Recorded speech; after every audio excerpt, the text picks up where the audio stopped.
Hello, this is London calling. Oh wait. Hi guys! Today we're going to be talking about selfies and stuff. I can't even remember. London, this is Speedbird 5. I'm approaching landing speeds or something. Had this really good idea. I think Nike should change their slogan from just do it to just don't do it. London, we're not landing at all. We're taking off. London, where are we?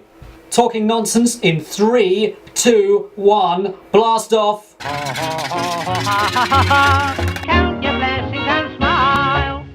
So I've spent the last 2 years or more feeding my Instagram addiction, which means one thing and one thing only. I'm an expert in selfies.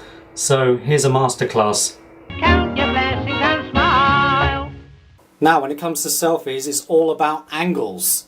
We all know that big fat mess with a face like a bin lid that somehow looks fantastic on Instagram. Well, I do anyway. So it's all about a bit of side view. Tilt your head to the side.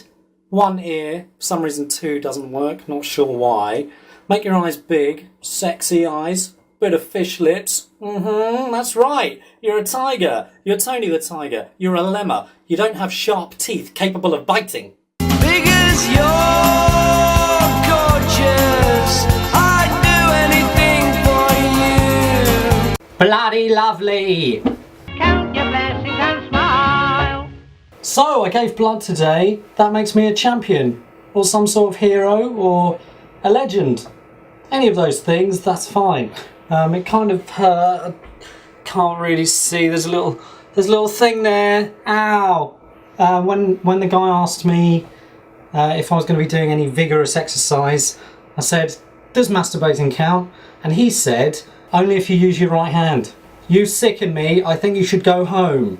Only if it's furious. Whoever gets your blood's f***ed. Would your mother be proud of you? Ha ha ha! I think you're disgusting. Get your wife to do it for you. It's nonsense, I'm afraid. None of that happened.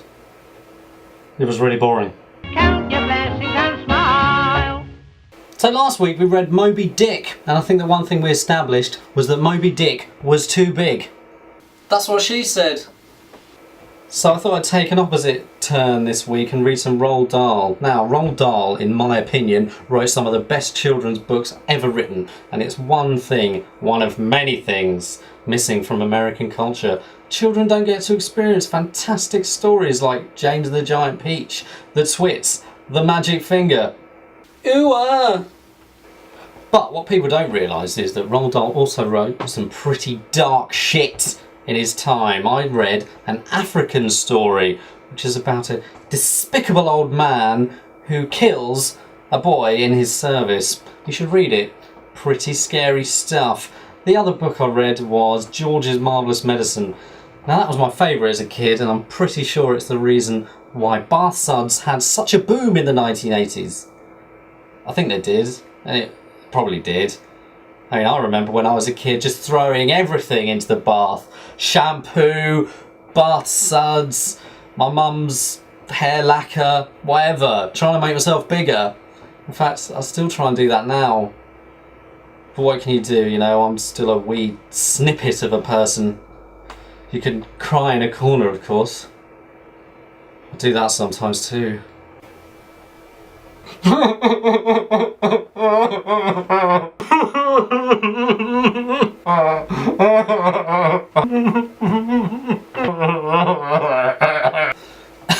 Anyway, I'll give these books 10 out of 10.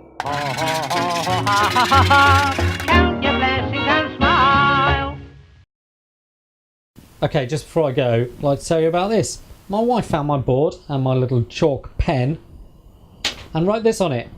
The sun has got his hat on, hip hip hip hooray. The sun has got his hat on, he's coming out, how gay!